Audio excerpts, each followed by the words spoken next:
कारवानसराय में क़याम करने वाले तमाम मुसाफिरों की खिदमत में मेरा सलाम पहुँचे और लाहौर की खिदमत में भी मेरा सलाम पहुँचे, क्योंकि लाहौर अभी तक हमारी कारवानसराय में क़याम पज़ीर है।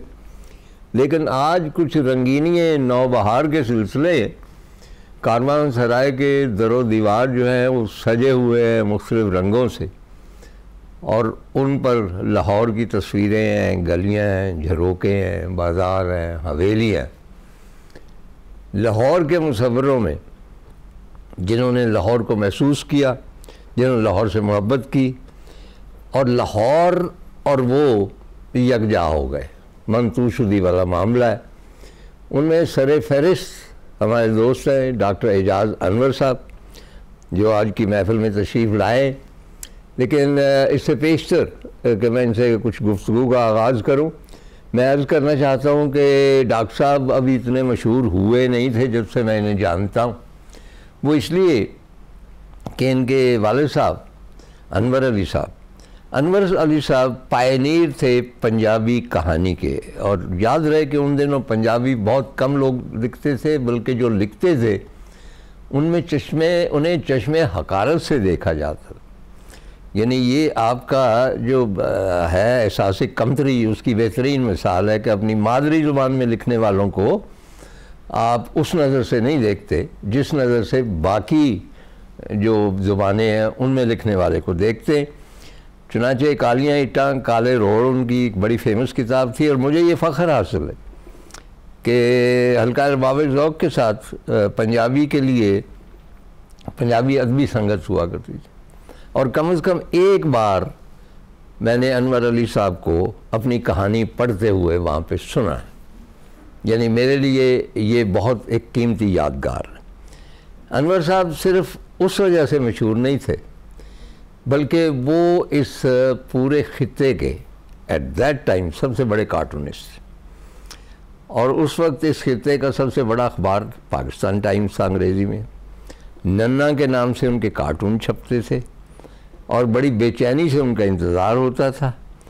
और मैं तो क्योंकि इस फील्ड का नहीं हूँ, लेकिन ये मैं कह सकता हूँ कि उनके कार्टून्स में किसी का तमस्खर नहीं उड़ाया जाता, किसी का मजाक नहीं उड़ाया जाता, डिग्रेड नहीं किया जाता, बल्कि ऑब्जर्वेशन होती थी जो भी सूरत हाल होती, क्योंकि he was a thinking cartoonist. ये कि एक फ़लसफ़ा था उनका इस मुल्क के बारे में। और उसकी सबसे बड़ी दलील ये है कि आज भी उनके बहुत सारे कार्टून जो हैं हमारी नज़रों के सामने आते हैं तो वो लगता है कि आज ही के लिए बनाए गए। अनवर अली साहब के साहबजादे यहाँ तशरीफ़ रखते, और इनका कहना ये है कि बचपन में मेरी शक्ल नन्हे से मिलती थी तो उन्होंने मुझे मॉडल बनाया नन्हे के लिए। अब आप देख सकते हैं कि भाई इनकी शक्ल और नन्हे की शक्ल में कहाँ तक मुमासलत है। बाकी ये कि भाई इनकी यानी मैं खूबियाँ क्या मैंने बयान करनी है, क्योंकि उसके लिए एक अलग प्रोग्राम दरकार है। मेरा ख़्याल है कि इस्तांबुल यूनिवर्सिटी से इन्होंने इस्लामिक आर्किटेक्चर में PhD भी की और इस्लामिक तर्ज़ तामीर के लेक्चर भी रहे, और भी बहुत सारी चीज़ों के, नेशनल कॉलेज ऑफ आर्ट्स में। और मेरा ख्याल इकबाल हसन मगरबी तर्ज़ तामीर के बारे में लेक्चर देते थे, और ये मशर की। इन्होंने लाहौर को प्रिज़र्व करने का सिलसिला शुरू किया। इनके बहुत सारे, मतलब मैं ये कह सकता हूँ कि जो अहले इक़्तिदार हैं उन्होंने इनको कभी पसंद नहीं किया, क्योंकि अहले इक़्तिदार जब एक पुरानी हवेली को देखते हैं या उनके जो दोस्त हैं वो उन्हें एक प्लाजे की सूरत में नज़र आती है, जबकि हवेली को देखते हैं 4-5 कमरे, इनको किराए पे चढ़ा भी दिया जाए तो कितने पैसे आएंगे। ये 10 मंजिला अगर यहाँ पे, ये उनके सामने खड़े हो जाते, कभी कामयाब होते और अक्सर नाकाम होते, क्योंकि आप जानते हैं कि अहले इक़्तिदार के सामने खड़ा होना बड़ा मुश्किल काम है हमारे मुल्क के, ख़ास तौर पे जब कोई एज सच कानून लागू नहीं होते। उसमें एक बहुत बड़ा कारनामा इनका था टोरंटल मार्केट का। टोरंटल मार्केट आप जानते हैं माल रोड पे वाक़ है, और एग्जीबिशन जो ब्रिटिश ने की थी उसकी जो यादगार थी, जो उसके सामने इसके पंजाब यूनिवर्सिटी के सामने जो है वो अपना म्यूज़ियम, उसके बराबर में। तो मैं थोड़ी सी उसके बाद ज़ाहिर है कि ये खुद ही बात करेंगे। तो उसको बचाने का सेहरा जो है वो भी डॉक्टर साहब की, वो भी गई थी। यानी अगर डॉक्टर साहब ना होते तो आज वहाँ भी एक नहायत हौलनाक और बदसूरत और करीहुल नज़र कुछ 10 मंजिला बिल्डिंग खड़ी होती, जहाँ पे आप जानते ही हैं कि लहंगे बिक रहे होते और मतलब हलवा पूड़ी और ये इस किस्म की दुकानें खुली होती। तो डॉक्टर साहब आप लाहौर की तरफ आए कैसे? पहली तो बात यह है कि मैं कोई 10 साल मशरक़ वस्ता, इस्तांबुल, इटली फिरता रहा, मलेशिया भी देखा, नुमाइशें भी की जी। आखिर में मैंने सोचा ये बैनुल-अक़वामी जो शहर हैं, हाँ, उनके मुकाबले, लाहौर के मुकाबले में वो कुछ नहीं है। वाह, कौन कौन से शहर देखे वहाँ? इस्तांबुल में तो मैं 6 साल रहा। हाँ, उनकी ज़ुबान भी सीखी। हाँ। अच्छा, जब माँ बोली की बात आपने की है, हाँ, ये यहाँ जिक्र करता जाऊँ, तुर्की में माँ बोली यानी तुर्की ज़ुबान में पहली से लेकर हाईएस्ट डिग्री तक मेडिकल भी, साइंसेस भी, सब अपनी ज़ुबान में वो तालीम देते हैं। जी। और मुझे भी उनकी ज़ुबान सीखना पड़ी। उसी में थीसिस। अच्छा, आपने ये फैसला किया कि दुनिया के सब जो शहर हैं बेशतर जो आपने देखे मशरक़ वस्ता के, उनके मुकाबले में आपने लाहौर, क्योंकि जन्मभूमि थी आपको, वैसे ही जन्मभूमि से प्यार होता है तो आप वापस आए। मेरी लुधियाना है। अच्छा, मैं 1.5-2 साल का था। कितने साल के? 1.5-2 साल का। हाँ, तो 1.5-2 साल को रहने देते हैं, बाकी उम्र तो यहीं पर धक्के खाते पे रहे। बाप मेरा ट्रेन के छत पर था अच्छा। और मैं माँ की गोद में ट्रेन में था। अच्छा, यहाँ पे किस तरह आपने लाहौर को शुरू किया पेंट करना?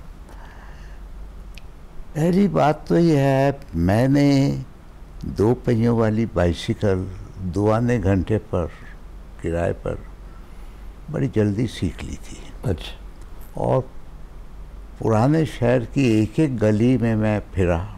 क्यों? ये मुझे यही लगता है कि वहाँ के झरोखे मुझे देख के कहते थे वो फिर आया है।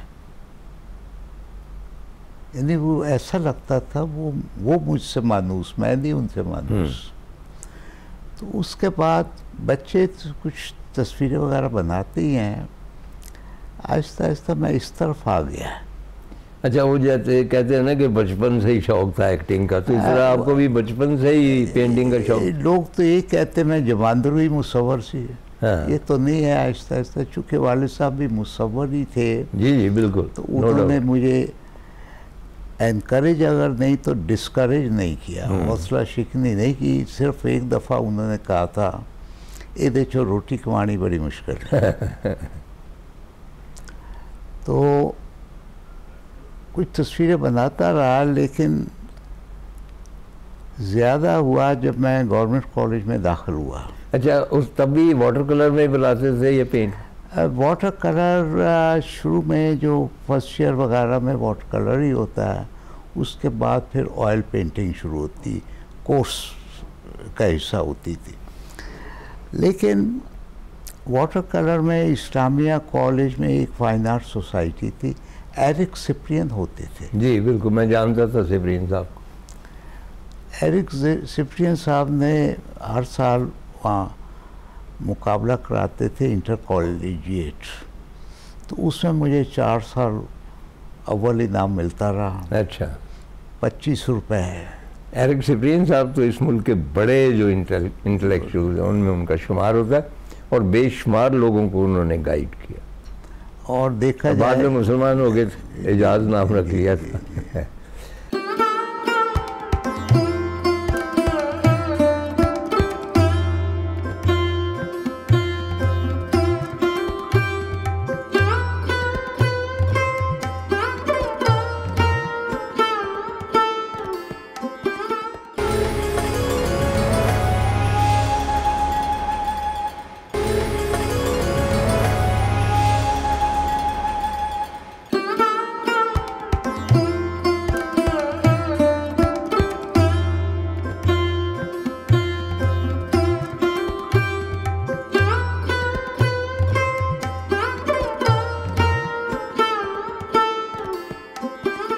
अच्छा, तो स्पेशलाइज लाहौर आपने किया, क्यों? उसमें ये भी है कि असलम मिन्हाज साहब गवर्नमेंट कॉलेज में मेरे टीचर थे। वो मुझे आउटडोर के लिए, हम 3 ही स्टूडेंट थे, उर्दू बाज़ार की घाटी चढ़ते हुए, अब तो बंद हो गया, सदाकत स्टेशनरी, हाँ बड़ी मशहूर, उसके थड़े पर बिठा दिया। उनके वाकफ़ थे, दो तीन कुर्सियाँ आ गई। उसके सामने एक हवेली झांक रही थी पिछली गली से। अच्छा, तो वो मैंने पेंट की। तो आखिर में मैंने उस्ताद साहब को दिखाया, कहने लगे ये तो बहुत अच्छी है, मगर उसके बनेरे पर जो कौवा बैठा हुआ है, हाँ। वो 5-6 फुट लंबा ही होगा। अच्छा, तो उसमें तो प्रपोर्शन नहीं था। तो अजीब बात है कि असलम मिन्हाज साहब की एमए फाइनल की थीसिस की पेंटिंग जो थी, जो मैंने कभी देखी नहीं थी, लोहारी गेट की तस्वीर थी, ऑयल पेंट में बहुत बड़ी। जी, कुछ होता है, कोई गायबाना इन्फ्लुएंस। मैंने पेंटिंग की लोहारी गेट की, ये समझ के कि ये मेरे घर का दरवाज़ा है, अच्छा, शहर का नहीं, मेरे घर का दरवाज़ा है। उससे मुशाबत तो नहीं, सब्जेक्ट एक ही है। लोहारी गेट जब आप देखें, मुख्तलिफ़ औक़ात में मुख्तलिफ होता है। सवेरे सवेरे बच्चियाँ हल्का नीला यूनिफॉर्म पहना हुआ, सफ़ेद दुपट्टा, बच्चियाँ निकल रही होती हैं। ये याद रहे, वॉल सिटी में बच्चियों में लिटरेसी ज़्यादा है। अच्छा, लड़कों को जल्दी ही वहाँ वर्कशॉप में डाल देते थे, कहीं और दर्जी का काम सीखते। लड़कियों में लिटरेसी ज़्यादा है। तो इसकी गलियों में फिरता रहा, बाल अपने काले थे। तो अच्छा, कभी होते थे आपके काले बाल? नहीं, वैसे ही बाल काले हों और नौजवान गलियों में फिर रहा हो तो शक की निगाह से देखते हैं।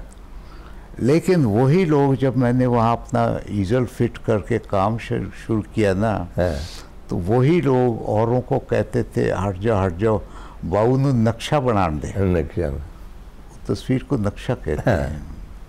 वही लोग कोऑपरेटिव थे। पुराने अनारकली के चौक में एक मिठाई की दुकान है। मैंने वहाँ खड़े होकर एक पेंटिंग बनाई, तो कहने लगे ऊपर भी मेरा घर है, ऊपर जाके तस्वीर बनाओ। बाबूजी उतने निजाड़े ही निजाड़े। वो मैंने थोड़ी सी पेंटिंग बनाई, मोटरसाइकिल पे बांध के वापस ले गया। दूसरे दिन फिर लाया मोटरसाइकिल पे, अधूरी।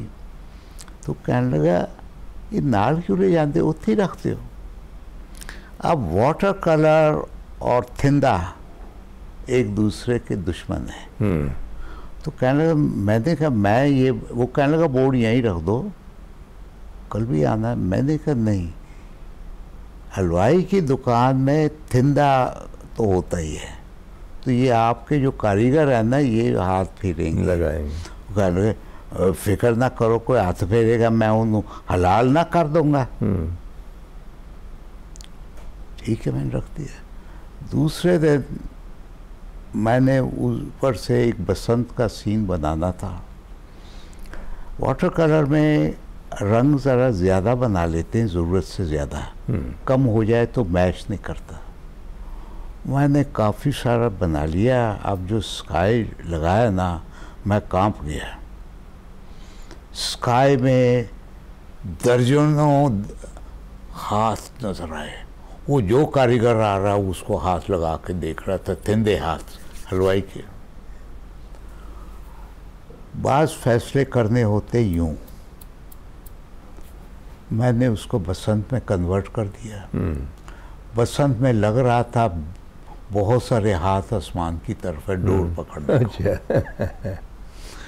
यानी ऐसे कहते क्रिकेट बाय एक्सीडेंट। अच्छा डॉक्टर साहब, आपकी जो है बसंत की पेंटिंग मैंने भी देखी।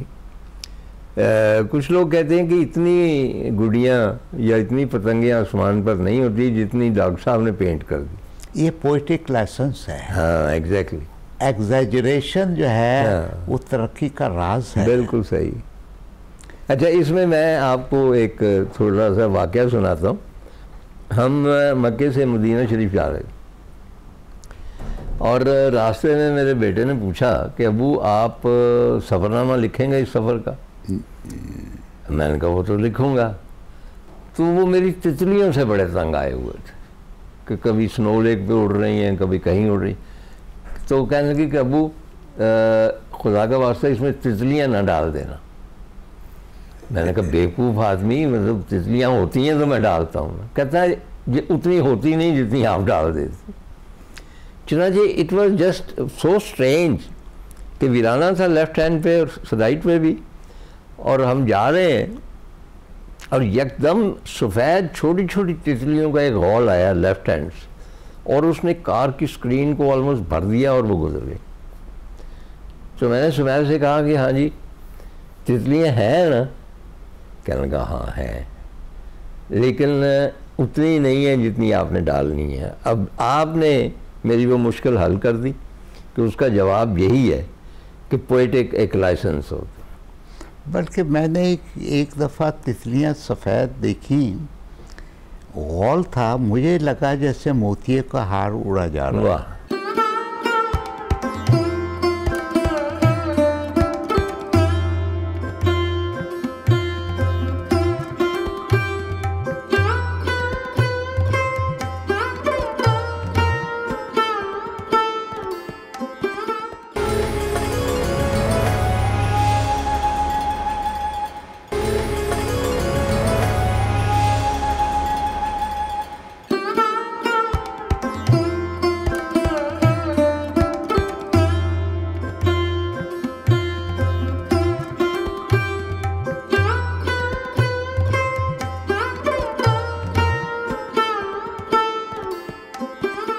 अच्छा डॉक्टर साहब, आपने बेशुमार बिल्डिंग्स उनको पेंट किया, बल्कि मुझे अब तक याद है कि आप चैमरलैंड रोड पेंट कर रहे थे और मेरी दुकान हुआ करती थी वहाँ पे।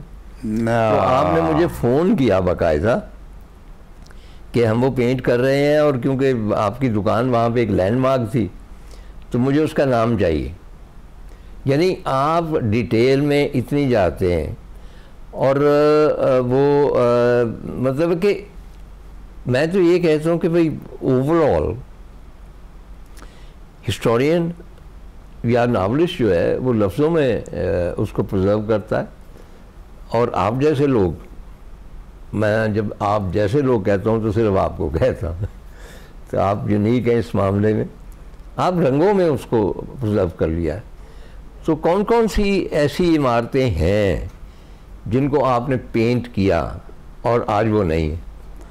सबसे दुख की बात ये हुई हवेली लाखे शाह पापड़ मंडी में जी। एक होता था एशियन स्टडी ग्रुप। ये 9/11 से पहले अमेरिकन भी होते थे, यूरोपियन भी होते थे, और मैं उनका गाइड होता था। एक दफ़ा प्रोग्राम बनाया, मैं उनका हवेली लाखे शाह दिखाएंगे। बड़े शौक से आए, यूं ही गली मुड़े, हवेली नहीं थी, खुदा हुआ था, खोते जो हैं वो मलबा ले जा रहे थे। मैं उनका ये अली बाबा 40 शोर है, इनको पता ही नहीं जौहर था। वो रातों रात उन्होंने ढा के, इसी तरह ही होता रातों रात, और उसके झरोके 3 तरफ थे, और कोने में झरोका बनाना या मुश्किल होता है या रवायत नहीं है, वो भी उन्होंने गिरा दिया। फिर मैंने वो फोटोओं वगैरह से कुछ इमेजिनेशन से लेके वो मैंने फिर वो पेंट की। अच्छा, कितनी हवेलियाँ होंगी जो अब तक मस्मार हो चुकी हैं, जो आपकी तस्वीरों में महफूज?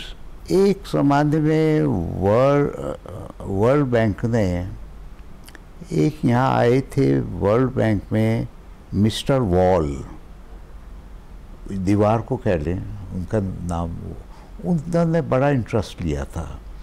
तो उसमें फिर मुझे तो मौका नहीं दिया गया। उन्होंने बड़े काबिल से सैफुर रहमान डार लाहौर म्यूज़ियम, जी मैं जानता, मेरे दोस्त थे, तो बहुत काबिल जी हाँ। उनके ज़ुम्मे लगाया गया कि हवेलियाँ, तो नहीं, मेरी दिलचस्पी उन हवेलियों में है जो आपने पेंट की और आज वो मौजूद नहीं है। एक तो मैंने हवेली लाखी शाह कह दी है, ये बड़े माहिर लोग हैं, ये चुन चुन के खूबसूरत खूबसूरत को ढाते हैं सिर्फ इसलिए कि इसके नीचे 2.5 मरले ज़मीन है। हाँ। उनके लिए वो 2.5 मरले ज़मीन है, वो भूल जाते हैं कि 2.5 मरले ही रहता है। कोई भी आर्किटेक्ट 2.5 मरले का 2.25 मरले नहीं कर सकता, जितनी मर्जी प्लानिंग कर ले। तो ये भी ख़त्म हो गई। उर्दू बाज़ार में भी कुछ थी, और अनारकली में कई ऐसे थे कि उसमें पारसी मज़हब के सिंबल्स होते थे। अच्छा।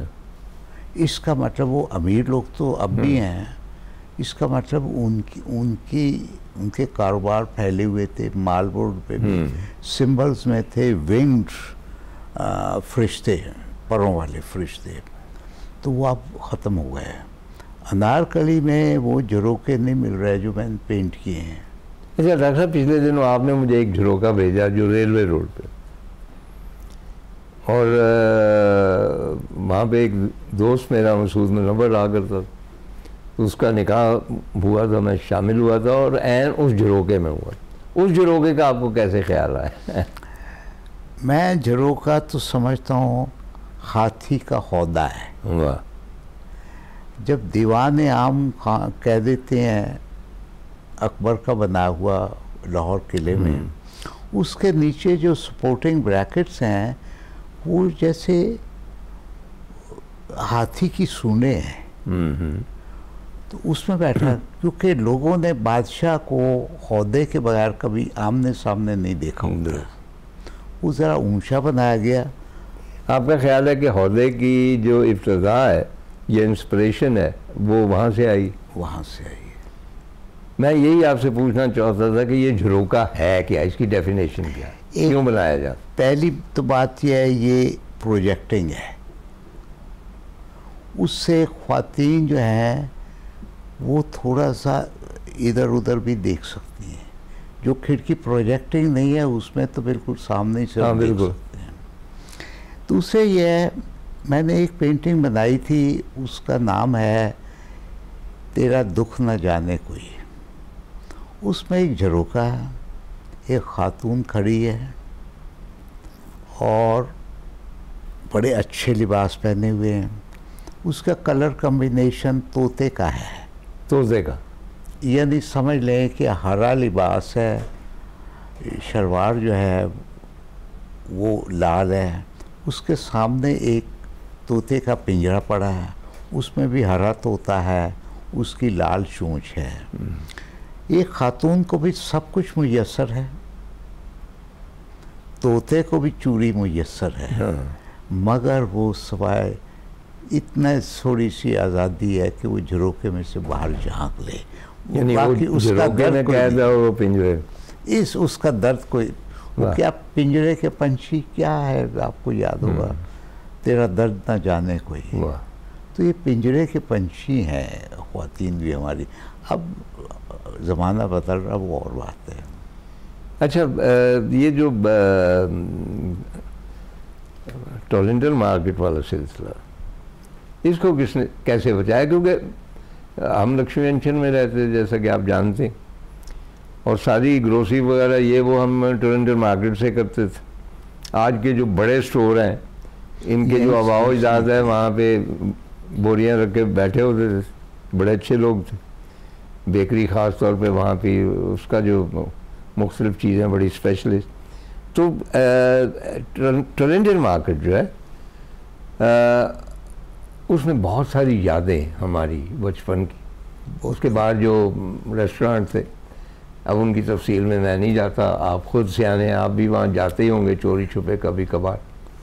तो जब ये को मंसूबा बना इसको मस्मार करने का, तो किस तरह आपने रोक लिए इन सब? पहली बात यह है, हमने कहा था हम अदालत में नहीं जाएंगे। अच्छा। मैं लाहौर कंजर्वेशन सोसाइटी का फाउंडर मेंबर जी हाँ। और आजकल प्रेसिडेंट भी हूँ। हमने कहा अदालत में अगर गए तो हमारे खिलाफ फैसला आएगा जुमे की शाम को। हफ्ता इतवार अदालतें बंद, ये रातों रात ढा देंगे। हाँ बिल्कुल। मैं इनका मुजाहरे करो, अखबारात में बयान दो, इनको इतना बदनाम कर दो कि छोड़ के भाग जाएं। तकरीबन यही हुआ। और आज वहाँ पे एक म्यूज़ियम, वो तो ठीक हुआ। इसकी जगह अगर खुदा न खास्ता इमारत बन जाती 12 मंजिला या जो भी, वो मैंने अर्ज़ किया है भाई, वो एक तो म्यूज़ियम की सिक्योरिटी कॉम्प्रोमाइज़ हो जाती। नहीं नहीं, वो तो ऑब्वियसली उसका मस्मार होना एक बहुत बड़ी ट्रेजेडी होता है। और ये सबसे पहली कॉलोनियल बिल्डिंग है। अच्छा ये बताएं कि एज एन एक्सपर्ट कि लाहौर एक वर्ल्ड अथॉरिटी है ये क्या, तो इन्होंने भी बहुत काम किया रेनोवेशन का भी और तामीर नौ का भी। आप सेटिस्फाइड हैं? नहीं, मेरा ख्याल है ये टीम वर्क होता है। ये चीज़ टीम वर्क होता है। यूनेस्को का एक मैनुअल है हिस्टोरिकल गार्डन्स। जो दरख्त लगे हुए थे 300 साल पहले, वो अब है तो नहीं है, लेकिन उसकी ज़मीन में उसके बीज वगैरह कहीं डोरमेंट होंगे। तो वो कहते हैं वहाँ ना ट्रैक्टर आएगा, ना मैकेनाइज्ड फार्मिंग होगी, सिर्फ खुरपी से काम होगा। तो जहाँ ये मैं देखता हूँ पुराने दरख्तों को काट के नए लगा दी। पुराने को काटना नहीं चाहिए, उनको वक्त के साथ साथ हार्वेस्ट कर लेना चाहिए और नए जो हैं वो देसी लगाने चाहिए। दरख्त एक शहर का असासा होते हैं। किला गुजर सिंह में 2 बोर्ड के दरख्त थे। बिल्कुल, निस्बत रोड के चौक में बोर्ड का दरख्त था बहुत बड़ा। वो वहाँ टांगों का अड्डा था। जी हाँ। वहाँ वो SPCA ने बहुत बड़े हौज बनाए हुए थे। जी हाँ, वो नांद उनको कहते हैं। घोड़े पानी पीते थे क्योंकि मेरी दुकान उधर हुआ करती थी, तो मैं जब आता था टांगे खड़े हुए, घोड़े पानी पी रहे, और ऊपर बल्कि किस्सा लंबा हो जाएगा। मैं दिल्ली गया तो वहाँ पे एक शख्स मुझे मिला और उसका पूछा होगा, वो निस्बत रोड का था, उस दरख्त का पूछा उसने, उस नान का पूछा, और फिर उसने ये आप वीज़ा होकर कहा कि आप वहाँ से आए हैं, तो उस दरख्त का एक पत्ता मेरे ले लिया।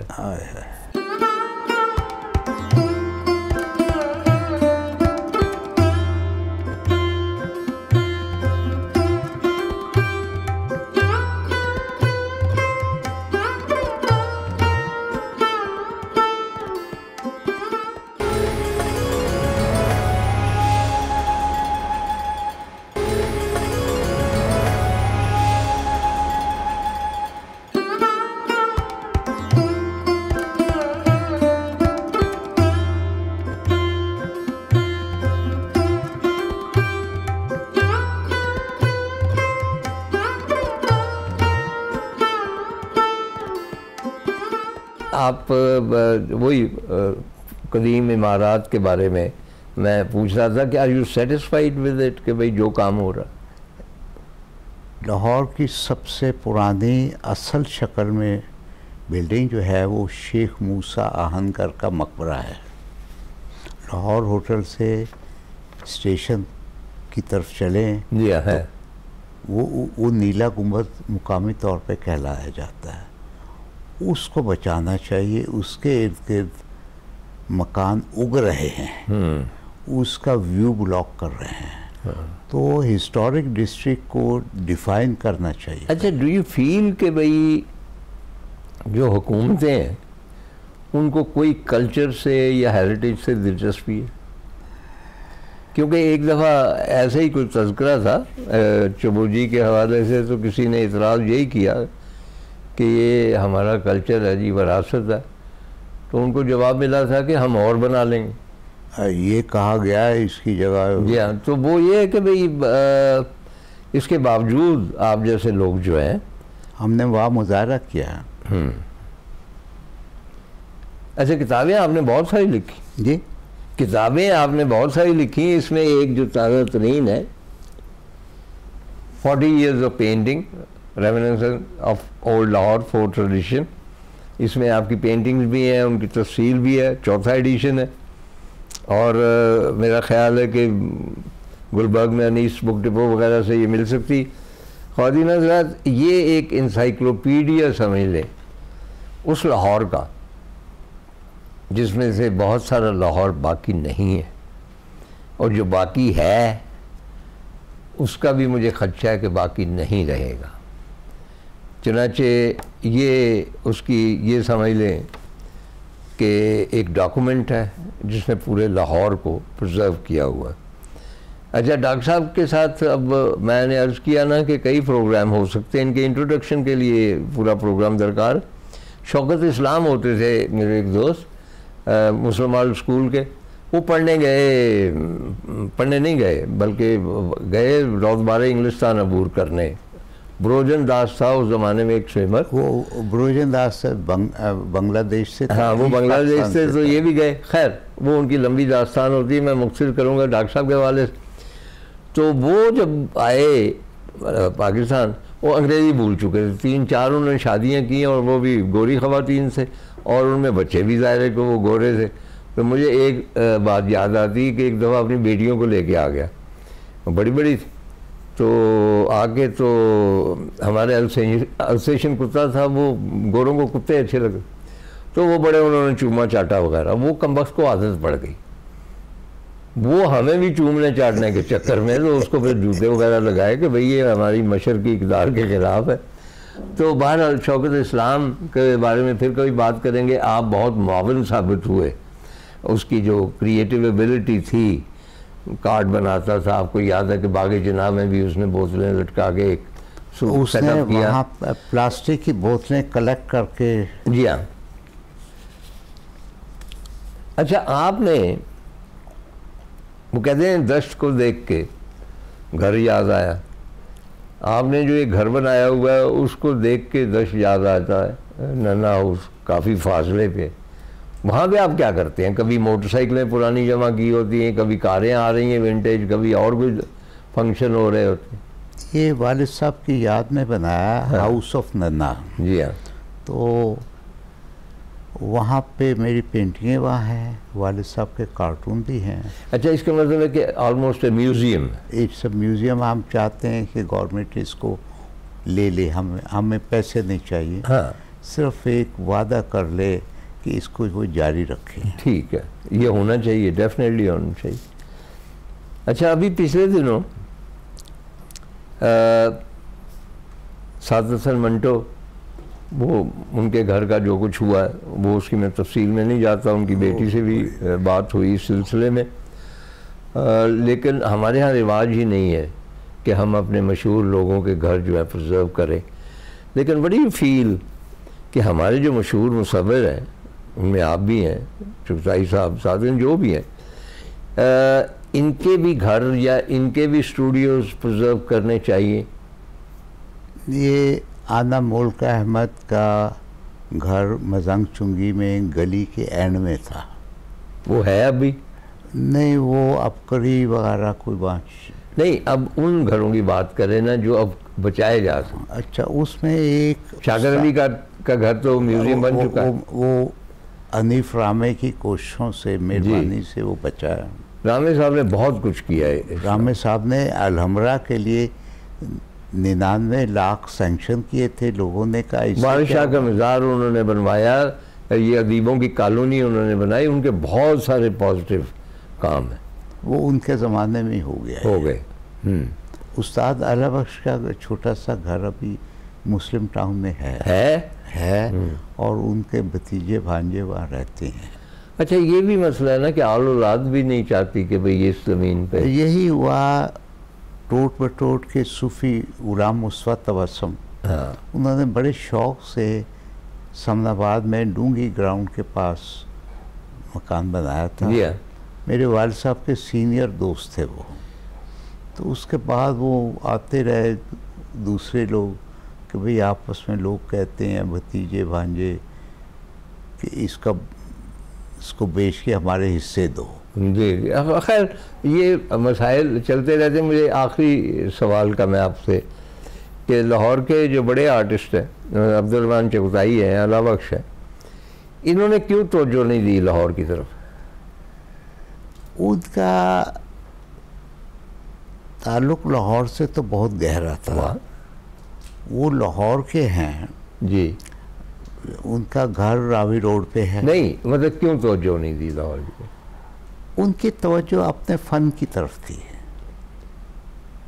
वो जो कर रहे थे, चुगताई साहब बंगाल स्कूल ऑफ आर्ट की शाख हैं। नहीं मैं कतई तौर पे उनकी अज़मत के बारे में नहीं कुछ कह रहा, मैं सिर्फ ये कह रहा हूँ कि वो भी लाहौर के थे, तो उन्हें लाहौर का कुछ ना कुछ पेंट करना चाहिए। रहते भी बहरहाल ये मेरी शिकायत है, ये फिर कभी दूर करने के लिए आपको हम बुलाएंगे।